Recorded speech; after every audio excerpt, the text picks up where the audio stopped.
Assalamualaikum. My name is Nur Shafika binti Ismail, metric number S54321.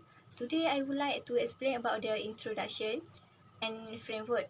The oceans are very important for human consumption and need in various sectors that provide important habitat for marine species, help regulate the climate and provide healthy oxygen to humans for continuous survival.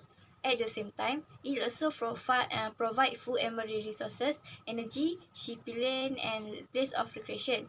Among the sectors involved in the use of the ocean are shipping industry and tourism. This research was conducted to examine the vital attempt to address basic issue, which is there any national ocean policy in place? This indicates that the existing base in showing good development in the ocean and could not get true attention. I will explain about the framework. The purpose of our group for this topic is to make sure there is national ocean policy in place. The flow of the assignment is: first, we describe about the introduction for this topic. Second, we describe about the limitation and delimitation of the study, which is problem statement and issue, and concern and challenge. Third, we describe about the analytical report with finding use SWOT analysis. Fourth, we describe about the possible solution and recommendation. We explain the best solution for this issue and recommend new scope for this study. Lastly, we describe about conclusion and discussion for this issue, such as illegal fishing. This part, we conclude that national ocean policy already exists, but it given less attention. So, national ocean policy should more emphasis on the issue to reduce it. We'll also discuss and give our opinion to reduce this issue. Hi, my name is Pointer Alaki Bhaskar. My student number is S54474. I want to talk about the National Ocean Policy. In July 19, 2010, President Obama issues executive order which adopts the task force recommendation and creates the first ever National Ocean Policy. This policy outlines 10 priorities including protecting the biological diversity of marine ecosystem, improving oceans resiliency, strengthening conservation, using the best available science to inform decision making, and also supporting sustainable action to the oceans. Illegal fishing is also an issue in this national ocean policy, which illegal fishing refers to the fishing activities conducted by foreign vessels without permission in water under the jurisdiction of another state where it fisheries law and regulation in some other manner by disregarding fishing times or the existence of the state protected areas. This illegal fishing happens in every country. This is because of a country's lax regulatory systems in the issuance of fishing permit. When there are no serious penalties, the idea of illegal fishing will still happen in every country. The second is we can see because illegal fishing historically has been a low risk but it is a high return activity. So it's happened in every country. In national ocean policy, there are many other policies such as marine transportation, marine industry, marine surveys, marine construction, coastal and small highland, and also management and others. Today, I will explain about the problem statement and issue. In national ocean policy, there are more issues that have faced by this policy, such as marine pollution, lack of objective for sea management, lack of information of our sea, inadequate human resource for sea management, and overexploitation of coastal resource. This issue are increase from time to time.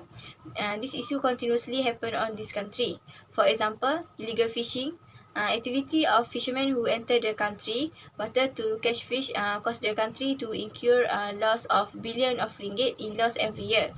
There are various agencies and departments in maintaining the safety of national water so that they are not invaded by foreign country.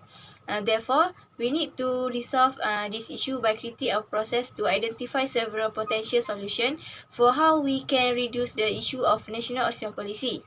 The limitation of this research are on the solution preparation, and there are several issues that not covered by the national ocean policy. Assalamualaikum and salam sejahtera. My name is Saudi bin Abdullah and I will continue about our group presentation about the analytical report with findings. In this analytical, we use the SWOT analysis that about the National Ocean Policy. The SWOT had divided to 4 analyses that is strengthened, weakness as a internal of our country. Meanwhile, the opportunities and threats is the external of our countries. This strength of national ocean policy in Malaysia such as have good political stability, good character and history as a maritime sector. For the witness that our national ocean policy such as low of military technology and the high rate of unemployment and social inequality. Other than that, external opportunities for Malaysia such as Malaysia have utilization of marine resources, investment and diplomacy among ASEAN, while the threats on our national ocean policy is illegally immigrants and human trafficking. Assalamualaikum and morning everyone. My turn to talk about possible solution and recommendation. First, integrate the comprehensive legislation and authority. The National Ocean Policy should have a special force that has direct power to regulate strategy and can make important decisions directly. For example, have the power to make direct strategic relationship with the authority or stakeholder to resolve an issue for a period of time. Then, they should finalize and apply an overarching policy framework of strategy goals, objectives, target and indicator which can apply to all elements of each strategic goal for the marine environment. Second, strengthen monitoring, control and surveillance, MCS. Capacity and capability a satellite monitoring system that track the position and movement of commercial vessels in treaty zones. For example, the National Monitoring Center always stay connection with commercial vessel via the satellite and make communication with the petrol vessel and aircraft to stay aware of any activity of the ocean. Security and borders will be more ensured with strengthened coordination mechanism among the related agencies through MECC, Maritime Enforcement Coordinating Centre, which means Malaysian Maritime Enforcement Agency (MMEA) will lead regularly all the related agencies together. And third, to implement effective conservation and management measures, strengthen monitoring, control, surveillance by intensifying patrol and eliminate illegal fishing vessels. Non-governmental organisation, NGO, all parties involved can take the initiative to provide a platform which is able to detect the vessel when build a partnership so that the purpose to help government can easily detect suspicious activity through a system based on several sources of information such as automated analysis based on computer database with information study and current activity. To conclusion, this issue need to be curbed. Government need to do strategies and play the roles to control this issue. Even though we cannot curb it totally, but we can reduce it to ensure that our ocean in good condition. First question based on the report is why it's so important about National Ocean Policy, why we need to have it. The importance of a National Ocean Policy is to prevent violation of the law. With this policy, all people will follow all the law that have been set by a country. Therefore, this policy is so important to maintain the peace of sovereignty of a country to prevent the occurrence of aggression or piracy, illegal fishing, and illegal export and import, especially in terms of smuggling of oil and cigarette. Why we need to have it? First, to protect safety of the sea, we need a National Ocean Policy because this policy can protect the safety of the sea. All parties need to play an important role in maintaining peace, security and stability in the South China Sea. Second, to protect marine ecosystem, we need a National Ocean Policy because this policy can protect the marine ecosystem. Marine ecosystem is very important to all of us because it is a marine resource that can be benefit to the country, especially in terms of protein source. This target consists of marine species planning and sustainable marine area. Marine ecosystem management can improve sustainability. Third, to control the economic activity, we need a National Ocean Policy because this policy can control all marine activities. For example, shipping activities, import and export, fisheries, tourism and industry. With this policy, it can control and reduce this activity on a large scale that will have adverse effect on the ecosystem. For example, ship collision, will cause oil spill that will cause water pollution. The question 2 is about the do we still have the policy? What are the major gaps seen in the policy? As an independent country, Malaysia had the policy of ocean, and the national ocean policy has been to safeguard Malaysia's sovereignty and national interest, as well as a national ocean policy established the government according to ASEAN. The gaps of the policy can see according to the educators, policy experts and stakeholders like ocean industry, coastal residents and conservationists.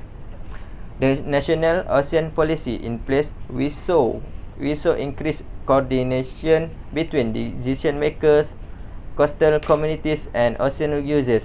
The national ocean policy encouraged states, trips, federal agencies and all ocean users to work together and address some of biggest challenges facing our ocean, coastal and island. The main role of National Ocean Policy is to protect and restore the health of the ocean and coast. SDG that can link with NOP is SDG 14, or the other name is Life Below Water. SDG 14 can link to NOP because both of it focus on important ocean and target to protect and restore marine ecosystem. SDG and NOP focus on the same results, where SDG reduce marine pollution while NOP have target to improve water quality in the oceans. I want to talk about the other policies composite with NOP. I want to talk about the Marine Mammal Protection Act of 1972, where it cannot be harass, hunt, capture or kill the protected marine mammals with some of exception. The marine mammals are such as dolphin, blue whales, ocean lions and polar bears. We can see that the first objective of marine mammal protection is to prevent the marine mammal species and stock from diminishing to the point that they are no longer a significant functioning part of their ecosystem. The next objective is to restore diminished species and stocks to their optimum sustainable population. However, there are unique exceptions to do it. We can see that even after this 45 years in place, the Marine Mammal Protection Act of 1972 it still plays a vastly important role when it comes to protecting marine mammals today. Using this law, we can continue to ensure more responsible fisheries practice and further develop ways to protect the animals that call our water homes. So I will answer a question of number 5, which is why is the way forward for this kind of policy and what should be done for the betterment of the marine environment. So my answer is National Ocean Policy, which is NOP, is the great policy to sustain and to achieve the healthy ocean sector for a high income nation as the high income nation. So NOP must to establishing a system of a representative and adequate marine protected area. Marine environment will be better maintained by creating some representative for the marine area and some area that remain as a protected area. NOP must to establish integrated ocean planning and management arrangements, so that all that matter will be introduced as an example of management control with the stakeholder may be taken care of and handled appropriately as in the utilization of human capital or the management system. So that all my that's all of my